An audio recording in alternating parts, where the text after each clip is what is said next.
City of கான்சார் அப்படிங்கிறது இந்த படத்துக்காக ஃபிக்ஷனலாக உருவாக்கப்பட்ட ஒரு பிளேஸ். இந்த கான்சாரை உருவாக்குனது மொத்தம் 3 ட்ரைபை சேர்ந்த மக்கள். அவங்க என்னென்ன ட்ரைப் அப்படின்னு கேட்டிங்கன்னா, மன்னார் ட்ரைப், சௌரியங்கா ட்ரைப், மூணாவதாக வந்து கனியா ட்ரைப். சிட்டியை வந்து 3 ட்ரைப் சேர்ந்து உருவாக்கினாங்காட்டிக்கு இவங்களுக்குள்ள ஒரு ரூல் புக் இருக்குது. ரூல் புக் படி 3 ட்ரைபுமே ஒவ்வொரு 40 வருஷத்துக்கு வந்து இந்த சிட்டியை வந்து ரூல் பண்ணலாம் அப்படின்ட்டு. இந்த கான்சாரோட ரூலிங் சிஸ்டமே வந்து கொஞ்சம் டிஃப்ரெண்ட்டாக இருக்கும். சிஸ்டம் எப்படி ஒர்க் ஆகும் அப்படின்னு கேட்டிங்கன்னா, இந்த கான்சார் சிட்டியை வந்து 101 டெரிட்டரியாக பிரிச்சிருப்பாங்க.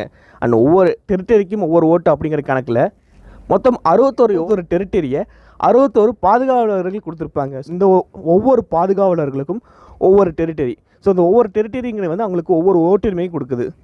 அதுவே அடுத்த துறை பொசிஷனில் வந்து மொத்தம் 8 பேர் இருப்பாங்க. இந்த 8 பேரில் இருக்கிற துறைகளுக்கு வந்து மொத்தம் 3 டெரிட்டரி வந்து சொந்தமாகும். அப்படி பார்க்கையில் அந்த துறைகளுக்கு வந்து மொத்தம் 3 ஓட்டு கணக்கு இருக்குது. அதுக்கப்புறம் இந்த கிங் பொசிஷன், அதாவது கர்த்தார். ஸோ இவருக்கு மொத்தம் 16 ஓட்டு இருக்கும்.